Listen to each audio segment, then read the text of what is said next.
Pelabuhan merupakan pintu gerbang aktivitas ekonomi negeri yang memegang peranan penting dalam rantai distribusi logistik nasional.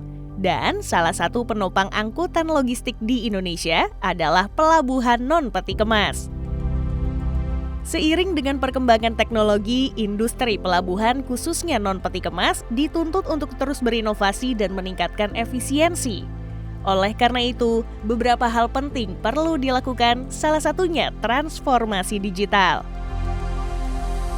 Di Pelabuhan Tanjung Priok, Jakarta Utara, digitalisasi dilakukan Subholding Pelindo Multi Terminal PT Pelabuhan Tanjung Priok Non-Peti Kemas dengan menerapkan Pelindo Terminal Operating System Multipurpose atau PTOSM. Sistem PTOSM ini pun dianggap mampu meningkatkan kualitas layanan dan kinerja.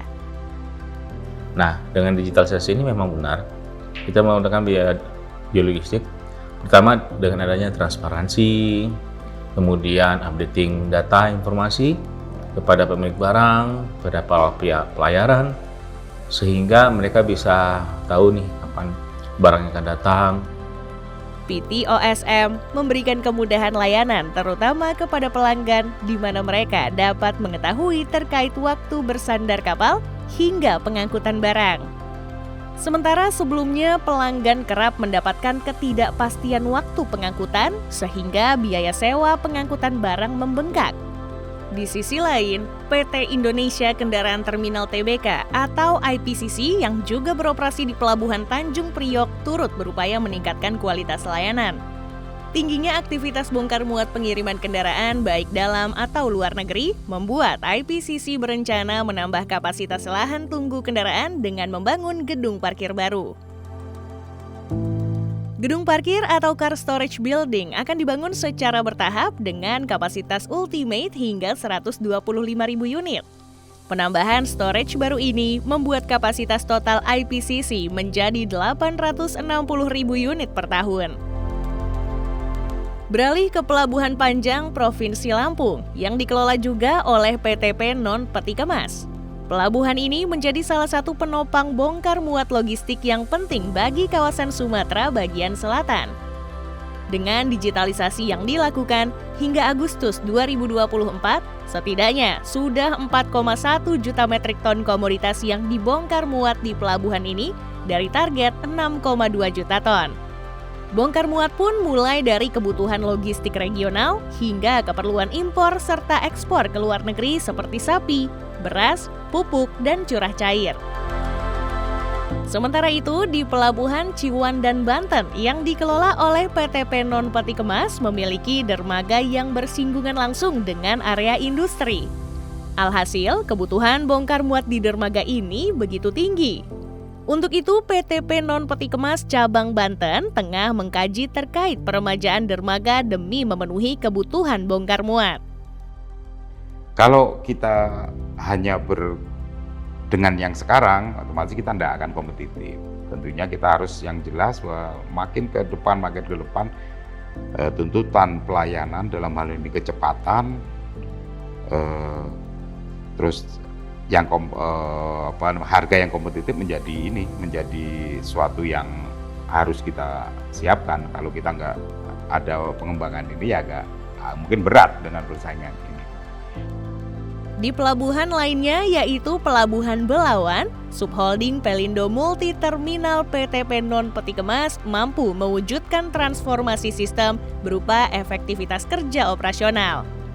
Branch Manager SPMT Branch Belawan Khoirudin Lubis mengaku terjadi penurunan yang signifikan ke masa inap barang atau dwelling time di Pelabuhan Belawan Sumatera.